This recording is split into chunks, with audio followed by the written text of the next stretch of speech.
Michael Conroy, Associated Press. Lamar Jackson is not doing himself any favors in the draft process. A Gronk and the Pats headed for Splitsville, and Aaron Donald shows off a training regimen any magician would love to master. All this and more in this week's 10-point stance. Point 1.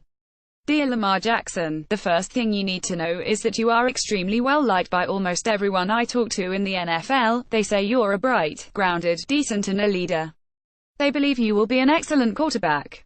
Some of them have interviewed you. You were polite and knowledgeable. One scout remarked to me that you reminded him of his son. In other words, there are a lot of people in the NFL rooting for you. Some of those same people, however, think you are making a terrible mistake in not having an agent. Or, at the very least, a skilled publicist. At the scouting combine, you said your mother was your agent. I was there. I love my mom, an SHES, a brilliant lawyer who served her country for the National Security Agency for more than 30 years.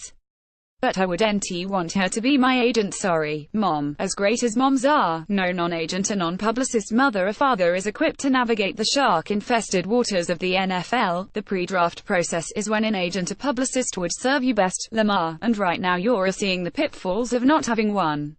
A writer for Sports Illustrated remarked that teams at your recent pro day were having difficulty getting your mom, or anyone in your camp, to return calls. An agent or publicist would have made him or herself available to teams on your pro day. Is this a big deal? Not, perhaps, in the grand scheme of your career. But in the here and now, an agent would be helpful. He or she would help counter any false narratives or negative storylines that arise. An agent also would have helped you score better on the Wonderlic test. We're not going to repeat the reporter score here because the test, in truth, is garbage and the scores are unconfirmed. It isn't a true test of intelligence or football acumen. It is, however, a measure of how you prepare. I took the test once after studying for it for weeks.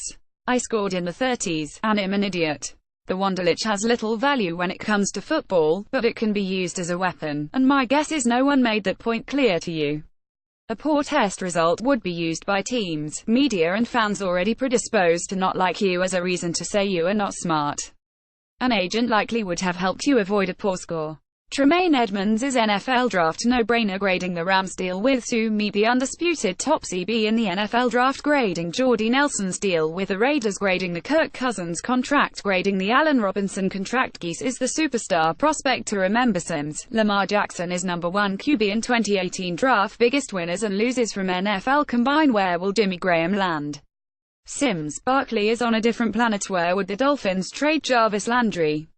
Where will Kirk Cousins land? Building the perfect QB prospect for the draft. James Washington is the top riser at WR4 NFL Draft. Eagles fans celebrated exactly as you would expect. Melvin Gordon keeps it real about the Pats draft prospects to target if you miss out on top guys, future first-rounders in 2018 recruiting class. Above all, an agent, at least a good one, would fight for you, and at no time is that more important than now, amid the gossip and information warfare that dominates the weeks leading into the draft.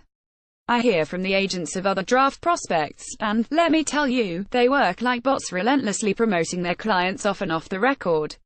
To be clear, they are far from perfect.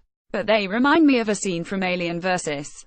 Predator in which two characters are discussing whether to bring a weapon when one says it's better to have one and not need it than need it and not have one. Same thing goes for agents. Think of it this way, Lamar, what if a negative story breaks in the days leading up to the draft or on draft day? Do you want your mom out there taking the heat for you or an agent? In the end, there's no substitute for protecting your image. Good luck, dude. Mike 2. And the best QB in the draft will be David Stevenson, Associated Press. Jackson. At least that's what I was told by one scout, who said, Lamar will have the best career, the reason his versatility. Some teams believe that Jackson's fluidity as a passer and runner makes him a more viable player in 21st century football. To some scouts, as league rules increasingly legislate significant swaths of the violence out of the sport, mobile quarterbacks will become even more dangerous. Defenders, the thinking goes, are already nervous about hitting quarterbacks due to the fear of being penalized. As those fears increase, less physical football will lead to unprecedented scoring. And that could make Jackson one of the most prolific weapons of this coming era. Point 3. Don't laugh off those Barkley rumors. Norm Hall, Getty Images. I continue to hear from people that I trust across the league that Cleveland is still considering drafting Penn State running back Saquon Barkley with the first overall pick. As I always warn, everyone lies around draft time. But I've been stunned at how much I keep hearing that Barkley is a possibility at number 1. The reasoning is the Browns believe the Giants will take Barkley at number 2 and that they can still get one of the quarterbacks they want at no. 4. It will likely happen the opposite way. The Browns will probably take Sam Darnold first and then Barkley because it's the safe thing to do, and I don't think this front office wants to take a lot of chances. Point 4. A Gronk's days with the Patriots nearing an end. Winslow Townsend, Associated Press. People I speak with on the Patriots believe Rob Gronkowski will return to the team and play next. Still, there is definite tension between the star tight end and Bill Belichick. It's not beyond repair, but it's real. And that's why, though improbable, it's far from impossible Gronk could be dealt. Belichick has never shown hesitation in trading a talent, even one as superb as Gronkowski.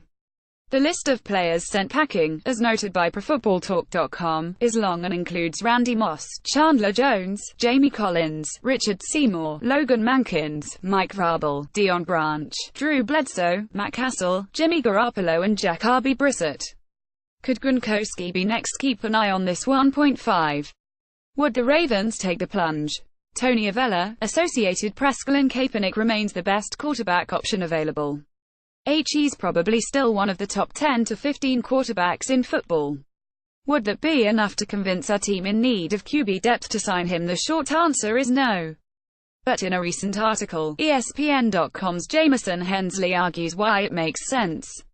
For the Ravens, who considered signing Kaepernick last, Kaepernick would offer the best combination of skill and price. He's also far superior to some of the uninspiring talents who have been signed this offseason, such as Brock Osweiler, or remain unsigned, like TJ Yates. Signing Kaepernick would also effectively end his collusion grievance against the NFL. Put it all together, and a marriage between Kaepernick and the Ravens makes all the sense in the world. Which, of course, means it won't happen. Point 6. Cutting edge. You've seen players train with all kinds of objects but never with fake knives. Until now. The checkdown at the checkdown U is at Aaron Donald 97, the best defensive player in the league because he trains against actual knives. Open mouth face fire at 2_tenths https://t.co/3parkbook. In case you missed it, here's a video of arguably the best defensive player in football, Aaron Donald, training with plastic knives. It's a technique I've never seen before. There's a danger here, obviously, if one of those knives gets loose and pokes Donald in the eye. Next up, defensive backs train with chainsaws. Point 7. Please come back, Marquette King. We need you. Punter Marquette King, to many, is one of two things: a hot dog or entertaining. I'm definitely in the latter category. The outgoing King, the now former Raiders punter, is good for a sport that sometimes has a stick up its rear. He's funny and enjoys what he does. He's also a good punter. King is not for everyone, and that became clear last week when John Gruden released King. NFL writer Bill Williamson of RaidersSnakePit.com reported that the move was made to send a message, while Jerry McDonald of the Mercury News reported King was cut for performance reasons. No matter, as Gruden is not the fun type and likely would have butted heads with King at some point. That doesn't mean Gruden was right to get rid of him. King will get another job, and when he does, let's try to enjoy him. He's fun and keeps the game fun. And there's nothing wrong with that. Point 8. Flag Day every Sunday. Eric Christian Smith, Associated Press. While the new targeting rule lead to an increase in the number of penalties called each game, Barry Church, who played in Dallas for 7 years and is now with the Jaguars, told the Dennis and Cowler show that he believes it will. I don't understand it because as a defender, when you're going in for a tackle, your first instinct, you got to lower yourself to get low pads even with the player's pads, Church said. So, you're telling me if you're a defender that needs to lower your pads to get more leverage on a player, and the running back goes low to protect himself, and you guys hit each other, hit him with a helmet or whatever, are they just going to throw a flag? Basically every single play. Current and former players have expressed similar concerns to me. And if they prove right, we may be witnessing the start of a dramatic change in the way professional football is played. Point 9. A study in Power rewatched a review copy of Paterno, an HBO movie due to air this month, and am fascinated by it. Al Pacino's portrayal of legendary Penn State football coach Joe Paterno is sure to anger Paterno loyalists. Pacino portrays Paterno as a bumbling fool oblivious to or ignoring how lives were being wrecked around him. The movie, which I've watched a half-dozen times, focuses, above all, on power, what people are willing to do to keep it and how people around the powerful ignore, or cover up, even the worst atrocities. 10. Sean Taylor's dominance. And Phil will never forget how dominant Sean Taylor was. Ripsine Taylor https://t.co/tt3yf8u1 Kathy League paid tribute, via Twitter, to the late Sean Taylor on April 1, the day he was born. Home invaders murdered Taylor in November 2007. He was just 24. What's apparent in the video the league tweeted out was not just how talented the safety was but also how much he was respected and loved, cherished, to be accurate, by teammates and others.